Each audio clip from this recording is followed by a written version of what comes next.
Naam, assalamu alaikum popote ulipo, na kwa wenzetu wa dini ya Kiislamu nawatakia Ramadhani njema, na mengi ambayo tumeandalia siku hii ya leo yanafuatia hivi punde tu, lakini kama kawaida kwanza tupate vipasho. From these latest tests, 16 persons have tested positive for COVID-19 disease. We therefore now have a total of 336 confirmed cases in the country. Mitaa zaidi ya Nairobi na Mombasa ina virusi vya corona, huku Wakenya wakiendelea kuambukizana. Na umesema ati wananchi wakalie mahali ya juu, floods zisiwapate. Juu hakuna kitu, wakikaa karibu na maji kwenye kupata riziki, floods ndio hizo kila siku zinatuchukua. Barabara ya Tana River iangalie venye unaiona. Wakazi wa Tana River wataka suluhu ya kudumu kutoka kwa serikali kuu kufuatia mafuriko kusomba barabara.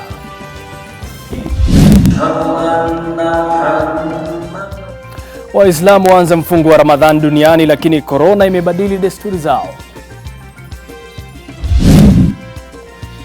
Na kiwanda cha nguo cha Kitui chaidhinishwa kutengeza vifaa vya kujikinga binafsi. Mbashara kutoka jumba la Nation. Hii ni NTV Jioni na Harith Salim. David Agondoa kwa hisani yake ndiye atakuwa anatupa taarifa hizi kwa lugha ya ishara. Watu 16 zaidi wamepatikana na virusi vya corona, na hivyo idadi ya visa vya maambukizi hapa Kenya imefikia 336. Katibu msimamizi wa Wizara ya Afya Rashid Aman amesema hao ni miongoni mwa watu 946 waliopimwa virusi. Aman amewaonya wanasiasa dhidi ya kupinda sheria za kudhibiti maambukizi kwa kufanya mikutano. Aidha, serikali inaendelea na mchakato wa kuangalia upya marufuku ya kutoka nje usiku inayokamilika Jumapili. Silas Apollo anaarifu zaidi. Huku serikali ikiendelea na juhudi za kudhibiti virusi vya corona, idadi ya maambukizi inaongezeka. Katika saa 24 zilizopita, watu 16 zaidi wamepatikana na virusi vya corona. These 16 positive were picked out from among communities by our surveillance teams. Of these, 11 were in Nairobi and 5 in Mombasa. Jijini Nairobi, visa 5 vilikuwa vya Dandora, 2 City Park na Parklands, na kimoja katika mitaa ya Eastleigh na Pipeline.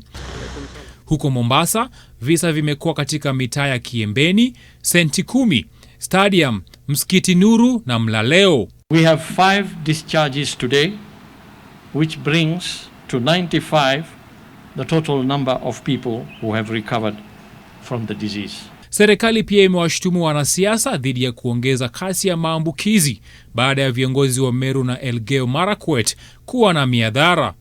While the intention of these gatherings could be noble, like what we saw in Meru and Elgeyo Marakwet, the execution violates our social distancing rules that we have been preaching day in, day out. Kuhusu marufuku ya kutoka nje usiku inayokamilika Jumapili. And this is a matter, of course, that I'm sure is being discussed at various levels.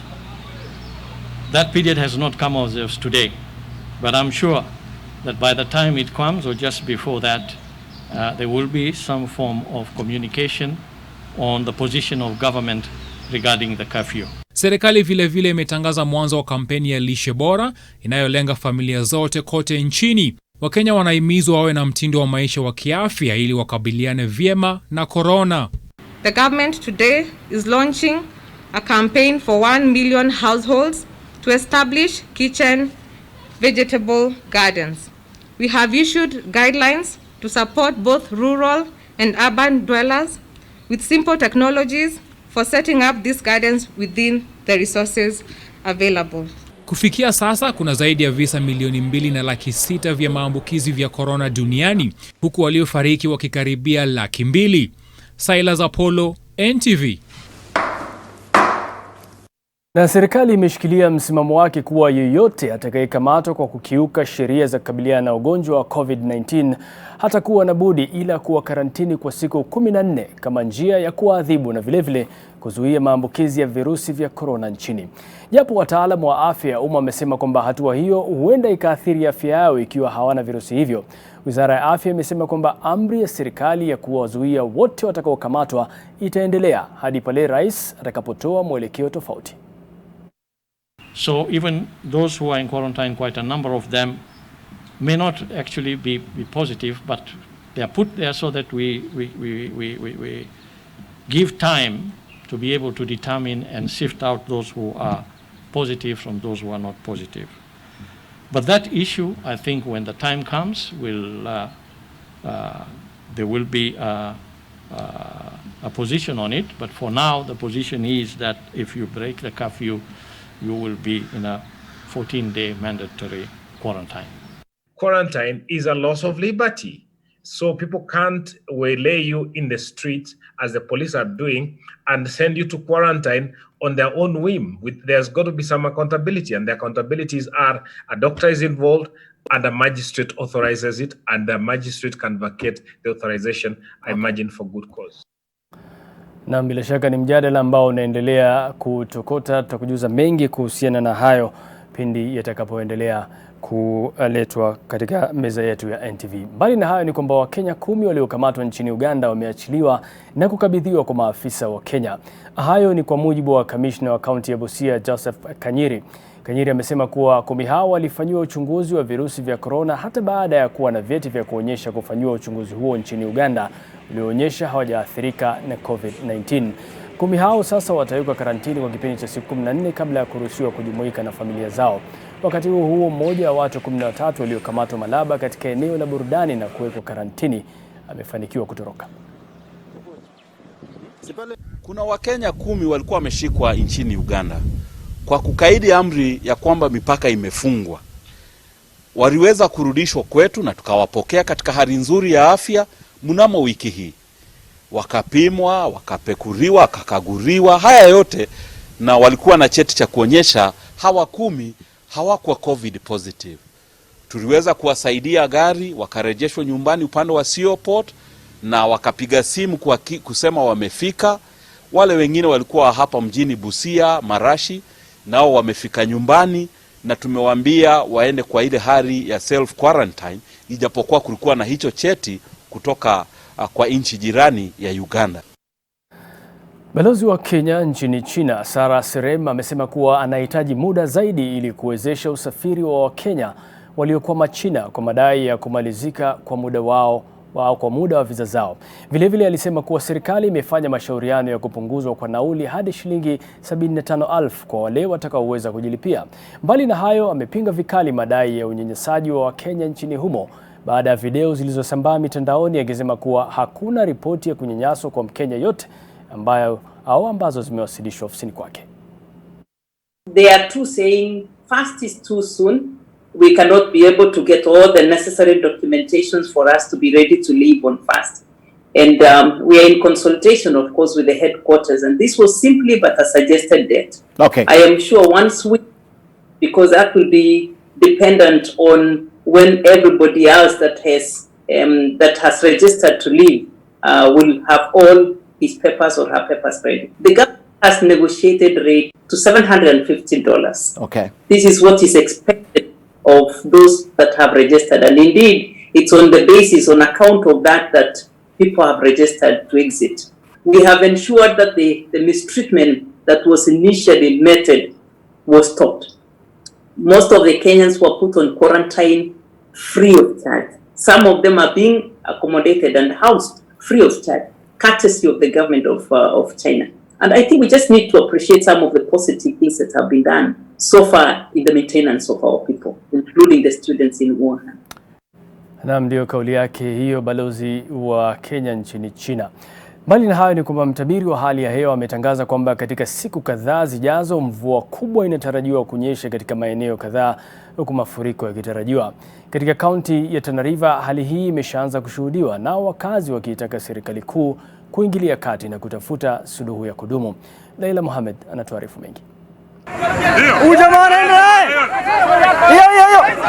Kupasuka kwa ardhi kuna waogofya waliosimama katika daraja hili la Bura ambalo lilivunjwa na maji ya mto Tana ambao umefurika. Bwana Rais, tunashangaa na sisi watu wa Tana River umetusahau kabisa. Na umesema ati wananchi wakalie mahali ya juu, floods zisiwapate. Juu hakuna kitu, wakikaa karibu na maji kwenye kupata riziki, floods ndio hizo kila siku zinatuchukua. Barabara ya Tana River iangalie venye unaiona. Not just to give us statements, not just to tell us to move to higher grounds, but to be part of us in establishing the high ground that they're talking about into major settlements. Vijana nao walipata fursa ya kujitafutia riziki kwa kuwasaidia watu kuvuka mbali na kuvukisha mizigo yao. Jamaa ndio toa 1000 tukuvukishe. Tunashangaa jamaa anatembea juu ya madingi. Madereva wa malori waliokwama hapa wamelalamikia kuharibika kwa chakula walichobeba na hasara wanayozidi kupata. Nenda Mandera kabla tukifika nini northeastern nyewe Garissa tuna shida na Tana River nyewe. Sasa unaona tumelala hapa siku 5, ajali ya bridge yamekatika. Katika upande mmoja wa kaunti hii, mashamba ya mahindi yamejaa maji huku wakulima wakikadiria hasara. Serikali nayo huko imeshatoa tahadhari. Zile dams ambazo ziko upande ule wa juu ambazo zinatumika kuweza kuweka maji zote sasa hizi zimeweza kufurika mapema haya. Kwa hivyo hiyo maji yote tuyatazamie upande huu wetu. Kwa hivyo na vile ilivyo, nafikiri yale mafuriko ambayo tutapatana nayo huu kwa wakati huu inaweza ikakuwa mbaya zaidi. Serikali ya kaunti imesema imeandaa mipango ya kutafuta suluhu ya kudumu huku ikiomba serikali kuu kuwapa msaada kufanikisha mradi wao. Wakati wa mafuriko ya kwanza, wananchi walipendekeza sehemu pamoja na washikadau wote, sehemu za kuhamia ambazo baadaye tulizibadilisha tukakubaliana sehemu sasa ambazo zitakuwa sehemu za miji mpya under the village cluster program. Gavana Dado amesema kwamba mradi huo utaigharimu serikali yake shilingi bilioni 3.5. Lena Mohamed, NTV. Na waumini wa Kiislamu hapa nchini wamejumuika na wenzao ulimwenguni kuanza mfungo wa mwezi mtukufu wa Ramadhan. Hata hivyo, Ramadhani ya mwaka huu inakaribishwa katika mazingira tofauti. Kisa ni janga la virusi vya korona. Leo ilikuwa Ijumaa ya kwanza ya Ramadhan kwa walioanza kufunga na ya mwisho kabla ya Ramadhan kwa baadhi, lakini taswira ilikuwa tofauti misikitini. Jen Goiri anaangazia hali ilivyokuwa Ijumaa hii. Sio shaka virusi vya korona vimetikisa ulimwengu. Virusi hivyo vimebadili mengi, ukiwemo kufungwa kwa maeneo ya ibada yaliyozoeleka. Hapa ni msikitini Jamia katika siku ya kwanza ya mfungo wa Ramadhan. Kawaida msikiti huu ungefurika waumini na hata kupelekea barabara kufungwa ili Waislamu wajumuike kwa wingi katika ibada. Msikiti umesalia mahame, waumini wameanza mfungo wakiwa nyumbani. Hotuba ya naibu imamu msikiti wa Jamia Sheikh Jamaldun Osman iliwafikia walengwa kupitia runinga na mitandao mingine ya interneti. Whenever you fast, it's the best opportunity for you to be close to Allah subhanahu. Sheikh anasema licha ya matukio haya ya kihistoria, sasa ni wakati wa kuwa karibu zaidi na Maulana. Katika taarifa iliyotumwa kutoka ikulu ya Nairobi, Rais Uhuru Kenyatta amewasihi wa Kenya kujumuika na jamii ya Waislamu katika ibada ya kufunga na kumwomba Maulana kuleta heri nchini katika mwezi huu mtukufu wa Ramadhan. Naibu Rais William Ruto kwa upande wake amewataka Waislamu watii mafundisho yao kuhusu mfungo huu. Viongozi wote wamewaomba Waislamu kuwakumbuka wasiojiweza katika jamii. Huko ukaibuni taswira ilikuwa kama ya Kenya. Katika mji mtukufu wa Maka, waumini walisalia majumbani. Mjini Dhaka huko Bangladesh, soko maarufu ambalo huwa na mapochopocho ya kila aina wakati huu wa Ramadhan limefungwa. Hata hivyo, nchini Indonesia, kundi moja la Waislamu huko lilikaidi maagizo ya serikali. Mamia ya waumini walifika msikitini kwa maombi. Yote 9-10 ni kuwa licha Waislamu kutojumuika misikitini na kwa iftar kama ilivyo ada, ibada hii ya funga ni ya mtu binafsi na Mola wake. Kutoka NTV Jioni tunasema Saum Makbul. Jengwiri, NTV. Naam, ndio kama hivyo tunawatakia kila la kheri katika mwezi huu mtukufu wa Ramadhan. Mbali na hayo ni kwamba aliyekuwa profesa mtajika Mohamed Haidar Matano amezikwa leo saa 4 katika makaburi ya Ganjoni. Haidar alifariki nyumbani kwake Kizingo kutokana na kiharusi. Fatma Bugu na taarifa hiyo. Kufuatia agizo la serikali kwamba atakayefariki azikwe chini ya saa 48, jamaa na marafiki wasiozidi 20 waliamkia kumzika Profesa Mohamed Haidar. Wengi wanamkumbuka marehemu alifariki jana jioni kwake nyumbani kwa jinsi alivyojitolea kuisaidia jamii na kukuza elimu kwa namna tofauti. Atakumbukwa kama mwanafunzi wa kwanza kupata shahada ya uzamifu katika sayansi ya baharini hapa nchini. Kuhusu elimu, alikuwa na mchango mkubwa katika somo la zoolojia katika chuo kikuu cha Nairobi. Mbali na usomi wake, mbali na kazi nyingi alizofanya za usomi, alikuwa katika mstari wa mbele kutetea haki za Waislamu kwa kila njia. Alipokuwa mwanafunzi kwa mstari wa mbele, alikuwa katika vyuo vikuu, amesomesha wasomi wengi sana ambao sasa hivi wengine ni maprofesa ulimwengu mzima. Profesa alikuwa mbali kwa ni msomi, alikuwa ni kipenzi cha watu. Marehemu alikuwa miongoni mwa waanzilishi wa shule ya upili ya Sheikh Khalifa bin Zaid iliyoko katika kaunti ya Mombasa. Community yetu inapoteza watu ambao ni maarufu, wasomi kielimu ya dunia na kielimu ya akhera. Kwa sababu njuzi tu tumepoteza sharifu mkubwa. Leo tunapoteza profesa. Ni kadari ya Mungu kweli, lakini je, sisi kama wakazi wa Mombasa ama wananchi wa Mombasa tuzingatia haya kwamba tupoteza watu mashuhuri? Na je, tujitaziti vipi kuweka mikakati ya kwamba kuwa na viongozi kama hawa? Alikuwa rafiki wa chanda na pete na marehemu Ali Mazrui. Buriani Profesa Mohamed Haidar Matano. Fatma Bugu, NTV, kaunti ya Mombasa.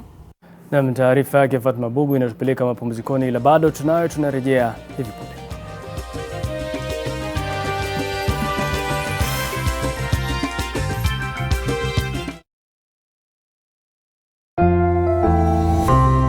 The risk of illness causing germs is increasing. It is believed that the coronavirus can remain on surfaces in your home for up to 9 days. Touching infected surfaces is one of the ways in which germs spread. Regularly disinfect your floors, countertops, and kitchen surfaces with bleach. And use an effective toilet cleaner inside and outside your toilet bowl. This message is brought to you by Medifacts, JIC, and HAPIC. Nyaje wa Kenya. Hii ni public service announcement kuhusu coronavirus. The Ministry of Health advises all returnees from abroad to self-quarantine for at least 14 days, whether they feel well or unwell. Wash your hands regularly following the 8 steps of hand washing. Wet hands with warm water. Apply a small amount of soap. Rub palms together. Rub fingers and thumbs and the bits in between. Rub nails on palms. Rub the back of each hand. Rinse with clean running water and dry thoroughly with a clean dry towel. Furthermore, it is advisable to cover your mouth and nose adequately when sneezing or coughing and immediately dispose of the tissue in a dustbin. Please do not use handkerchiefs if you can avoid it. If disposable tissue is unavailable, cough into your elbow. Try and avoid close contact with anyone showing signs of respiratory illness, such as coughing or sneezing. Before you share any coronavirus information on social media, please verify it with Ministry of Health to avoid panic and alarm among your fellow Kenyans. Je, maumivu ya kichwa na kukosesha amani? Kaluma Strong hutuliza maumivu ya kichwa, maumivu ya mwili na hata huondoa joto jingi mwilini. Kaluma Strong ina aspirin kama kiungo. Maumivu yakizidi, muone daktari. My name is Sakaja Johnson. The coronavirus pandemic has spread across the world and it's here with us. The first thing is to make sure umenawa mkono kabisa. Ya pili, jameni, stay at home unless it is absolutely necessary. If you must get out, please put on a mask and maintain, weka distance na watu. Ukistretch mikono yako hivi, hiyo ndio around 1.5 meters, and it is a good distance. You have an important role to stop the spread of coronavirus.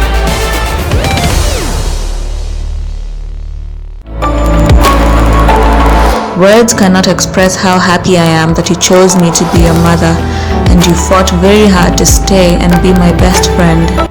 More than 6 million women in Kenya suffer from fistula. We speak to a very young lady who has a heartbreaking experience from rape, depression, and now conquering fistula.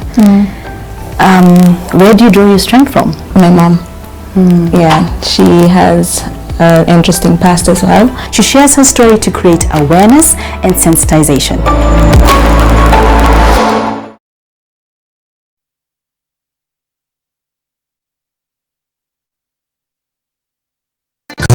Kapu la biashara limeletwa kwako na KCB Internet Banking. Na kampuni ya nguo ya Kitui Kikotek sasa inaweza kutengeneza mavazi rasmi ya kujikinga binafsi, yani PPE.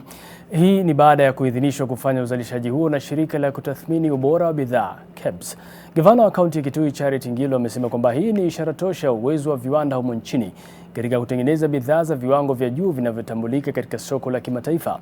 Mwezi jana kampuni hiyo ilianza kutengeneza vitambaa 30,000 vya kufunika pua na mdomo kila siku.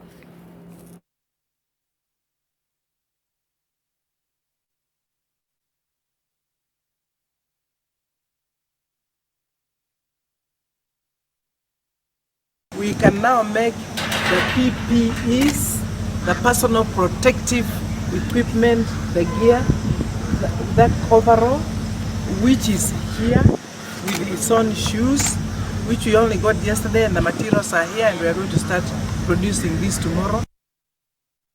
Wizara ya Kilimo imesema kwamba utumizi wa nguvu zaidi ya inavyotakikana katika kutekeleza marufuku ya kutoka nje usiku unachangia katika kudorora kwa hali ya lishe nchini.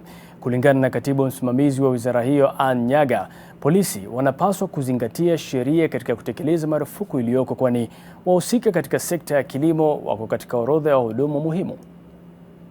We call upon our stakeholders to work with us to fix the emerging issues, and especially our police and public health enforcement officers to take a more facilitative as opposed to a more punitive approach when handling our food transporters and vendors.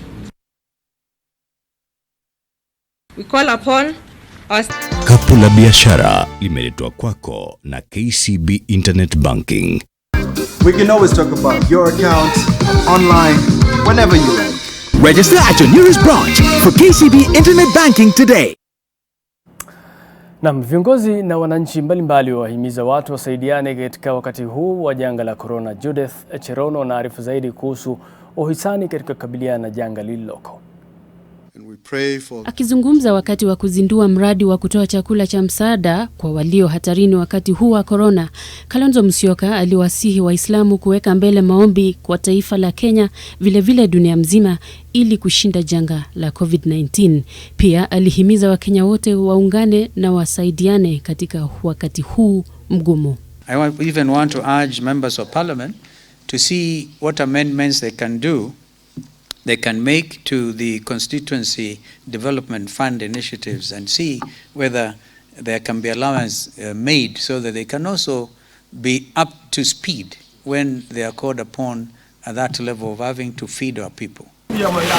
Katika kaunti ya Turkana, makundi 10 maalum ya wazee, walemavu na wenye virusi vya ukimwi wamepewa magunia 100 ya mchele kama msaada wa chakula. Na katika kaunti ya Kirinyaga, zaidi ya watu 3,000 wazee na wanaokabiliwa na hatari wakati wa janga la COVID-19 wamepata chakula cha msaada. Misaada hiyo imetolewa huku wananchi wakihimizwa watii maagizo ya kudhibiti kusambaa kwa corona. Judith Cherono, NTV. Na mtetesi ni kwamba Wajerumani wapo tayari kurejesha ligi yao, lakini yote yatakuwa tunajuza naye Makori baadaye.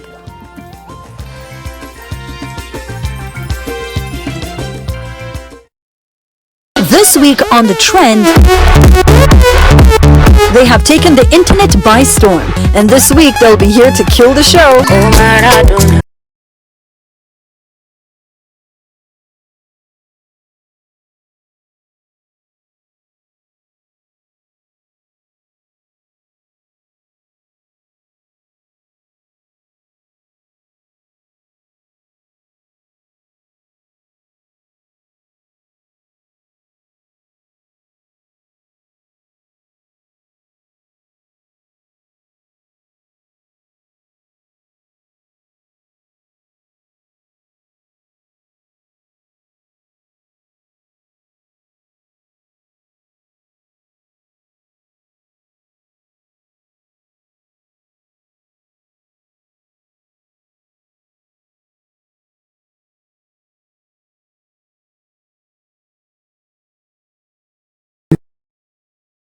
Globe, our ministry has already seconded specialist staff, veterinary epidemiologists, to work with them closely in containing the COVID-19. Veterinary professions have always been in the forefront of ensuring that there is animal health. Veterinary services are very key for wildlife health, and veterinary services are very key for the companion animals we keep in our home.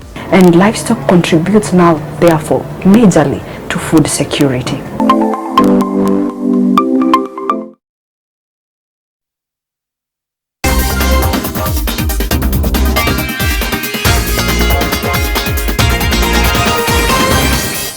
Wakati ya kutetema viwanjani sasa wananiita Yosho Makori. Shirikisho la kandanda ulimwenguni FIFA linatarajiwa kuiadhibu Kenya Mei tarehe 18 kwa sababu ya kushindwa kumlipa aliyekuwa kocha wa Harambee Stars Adil Amrush fidia ya shilingi milioni 109 kwa kumfuta kiholela. Mapema leo katika mikiki ya NTV sasa, rais wa FKF Nikimwendwa alikiri kwamba Amrush ambaye kwa sasa ni kocha mkuu wa Botswana hajalipwa. Jaji mmoja ni Mgana anaitwa Yebwa ndio ataweza kukamilisha. Tunatarajia kwamba tutatolewa katika competition moja, na hiyo competition ya FIFA ile Harambee Stars Senior, kwa sababu yeye alikuwa kocha wa Harambee Stars Senior, ni kutolewa katika qualifier za Qatar 2022. Hiyo ndio punishment. Tuko na competition 8 katika federation. Hizo competition sasa tutatolewa moja, zibakia 7. Na mimi nimejaribu vile naweza, tumeongea na government, tunaelewa hivi sasa kwamba kuna mambo mengine kama sasa ukisema unataka kuchukua milioni 100 umpatie mtu mmoja, na vijana wetu wachezaji wako nyumbani wana njaa, marefari hawajafanya mechi wana njaa, na makocha kidogo, hapo kuna mushkila. Shirikisho la soka humu nchini FKF litapokea kitita kinono cha takriban shilingi milioni 53 kutoka kwa shirikisho la soka duniani FIFA ili kujikimu wakati huu wa homa ya corona. FIFA imetangaza kutoa dola nusu milioni kwa mashirikisho wanachama wake 211. Wakati huo jaji wa mahakama ya usuluhishi wa migogoro ya michezo humu nchini SDT Jioni Ohaga amekariri msimamo wake kwamba wanachama wa baraza kuu la FKF hawafai kuwa ofisini. Ohaga alitoa uamuzi huo tarehe 17 mwezi jana na kuhitimisha muda wa kuhudumu wa baraza kuu, ila akamwacha ofisini rais Nikimwendwa. Vile vile Ohaga alifutilia mbali uchaguzi wa FKF kwa mara ya pili mfululizo na kupendekeza FIFA kuunda kamati maalum. Lakini FIFA ilibatilisha maamuzi hayo na kupanga kukutana na waziri wa michezo Amina Mohamed, Nikimwendwa na wadau wengine mwezi ujao ili kutafuta suluhu ya kudumu.